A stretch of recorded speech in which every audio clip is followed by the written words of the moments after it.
Hermanos y amigos, seguimos en la brecha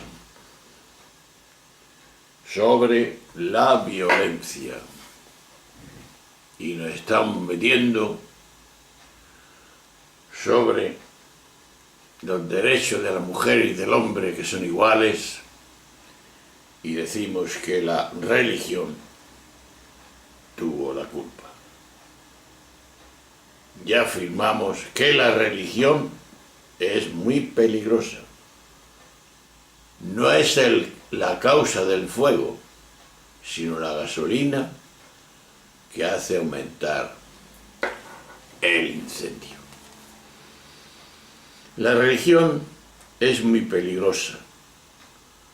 No es la causa del fuego, sino la gasolina que hace aumentar el incendio. Es decir, la religión solo puede ser expresión del espíritu abierto a lo trascendente del ser humano y de la posibilidad de que en el espacio de esa apertura se dé un encuentro con la divinidad. Solo experimentalmente en el nivel humano de la fe. En ningún caso la religión ha de ser utilizada como instrumento político, aun cuando la fe religiosa tenga una innegable dimensión política, pues afecta a la globalidad del humano, incluido lo político, que es distinto de lo que quieren hacer otros. Pues bien, en este terreno, que es muy delicado, hay que decirlo, en el que los matices son claves, tenemos un ejemplo de testimonio mártir, y le ha costado a la Iglesia reconocerlo, al arzobispo salvadoreño hace ya mucho tiempo, Óscar Romero. Y el filósofo jesuita que hemos dicho antes, Ignacio Ellacuría, como otros líderes de la teología de la liberación.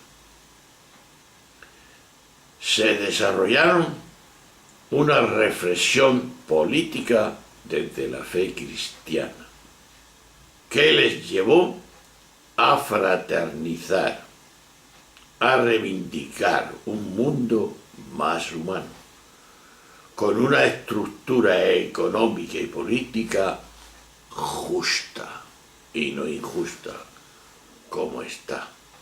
Esa misma reflexión, en manos de espíritus simplistas, puede llevar a las armas y al horror. Por ello, algunos de estos grandes momentos violentos del siglo XX han hablado el idioma religioso. Catolicismo irlandés, anglicanismo británico en Irlanda del Norte, sionismo judío, ateísmo comunista y fundamentalismo islámico. Creo que entonces entramos en la esquizofrenia de la democracia. Ahí está.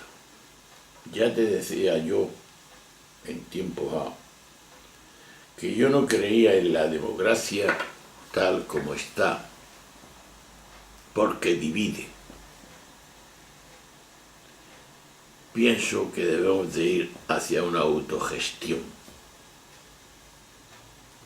a un consenso en lo político y en todo. para que todos, no por medio de votos, sino por medio del diálogo profundo y serio, lleguemos a ponernos de acuerdo. Es lo más imprescindible, que podamos vivir en paz. Y es posible si queremos. Esa es la palabra.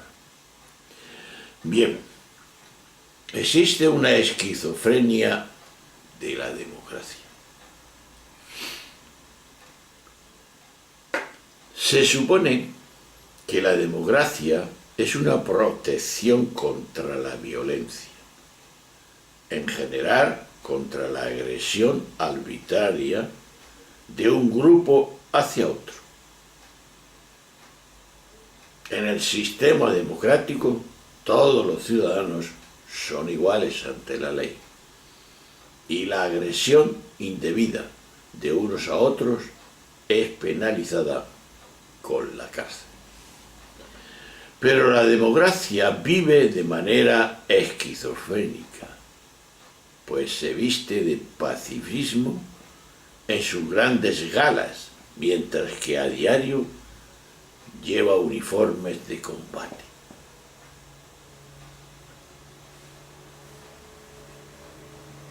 Esta afirmación que estoy diciendo requiere una pregunta, o varias preguntas.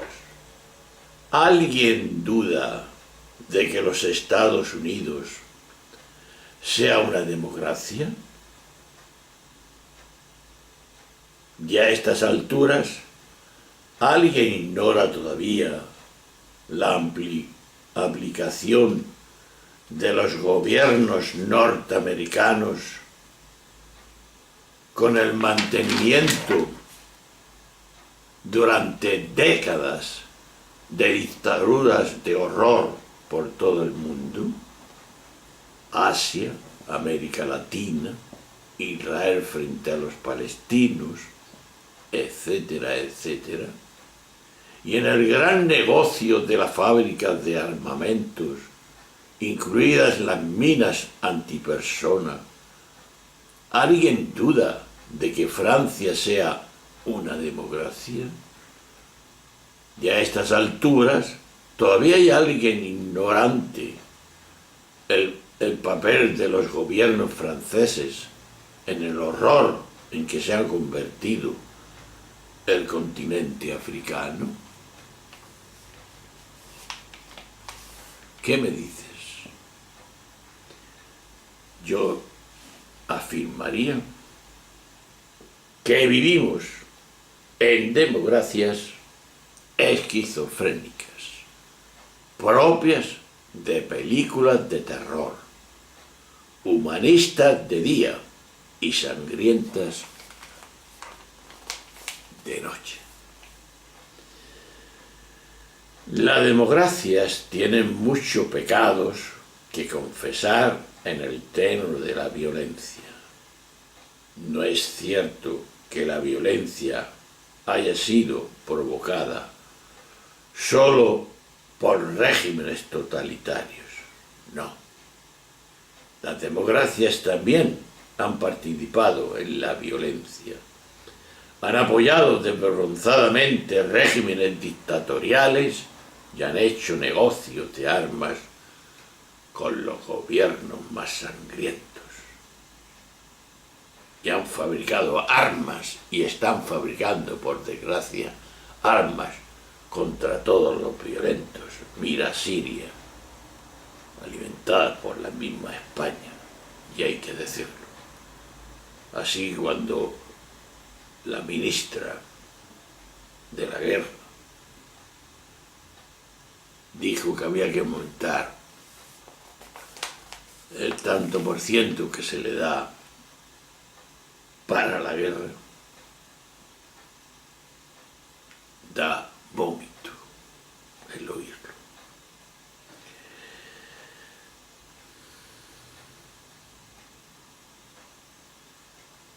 En las democracias, hermano, no priva el respeto de los derechos humanos, sino el enriquecimiento del país e incluso solo de un sector social del país. Vivimos en democracias esquizofrénicas, propias de película, hay que decirlo otra vez, de terror, humanistas de día y sangrientos de noche. Todos lo sabemos, todos lo vemos, pero solo unos pocos lo denuncian constantemente, a destacar en Occidente. Ciertos grupos cristianos y numerosas organizaciones ONG, al que se atreve a hablar de ello en política, se le arroja a la cuneta con todo el poder de los medios de comunicación social, como el paso al comunista Julio Anguita, uno de los pocos políticos españoles de los últimos tiempos que no aceptó ser devorado por el sistema. El gran peligro que tiene la democracia es el apuntado, y lo hemos dicho algo ya, profesar para la razón, la clave y la nación, el autodiosamiento. La democracia, hermanos, se rige como el último eslabón del progreso humano. Cualquier alternativa a ella es tachada de regresiva y antidemocrática. Este autodimensionamiento del sistema le permite actuar con violencia, sin dejar apenas lugar a la crítica, a la razón, a ser críticos en la vida. El presidente, el que era Bush, y muchos de ellos después, en su actual simplicidad en la guerra contra el terrorismo internacional, el que no está con nosotros, está contra nosotros, que no dijo Jesús, sino que está a favor nuestro, si no está contra de Estados Unidos y Gran Bretaña.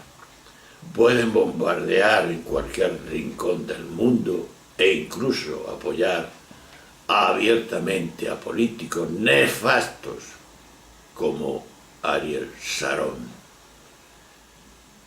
Y a eso se le llama lucha democrática contra el terrorismo internacional.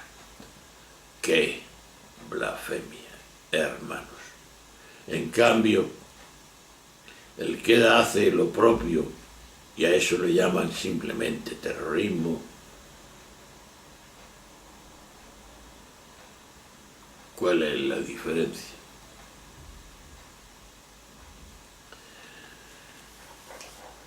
El último paso que vamos a dar y que estamos viendo en la situación de la violencia en general es el siguiente. El último paso es el genocidio, la total eliminación del otro, que está tan en boga en nuestro siglo XXI. El genocidio es el gran máximo de la violencia. Es la total eliminación del otro. Responde a la idea del acabamos con todos los de ese grupo. Etnia, pueblo, religión, sin excepción. En la violencia, el otro a destruir puede ser una persona, pero también puede ser un colectivo, claro, así como el yo destructor, además de una persona, puede ser también un colectivo. El genocidio llega con la desaparición del otro individual en el horizonte del reconocimiento, y el otro individual se disuelve en un otro colectivo. Ya no veo a Isaac M., sino solo a un judío. Y para mí todos los judíos son iguales. En todo el colectivo le culpabilizo en bloque con una serie de males que me ha dañado. Todos los miembros de ese colectivo son culpables en un acto o en potencia. Todos deben sufrir la pena que yo he decidido para ellos, dijo este mandatario. No importa tampoco el otro individual no tenga conciencia de ser miembro de ese colectivo. Yo sí la tengo, y solo eso cuenta. Muchos judíos de la Alemania nazi se sentían judíos, como muchos de los asesinados en la URSS de Stalin. En la Argelia de los últimos años, o en América Latina, no se sentían del colectivo en que se les había condenado. En el genocidio se trata de acabar con todos. Esa es la frase criminal.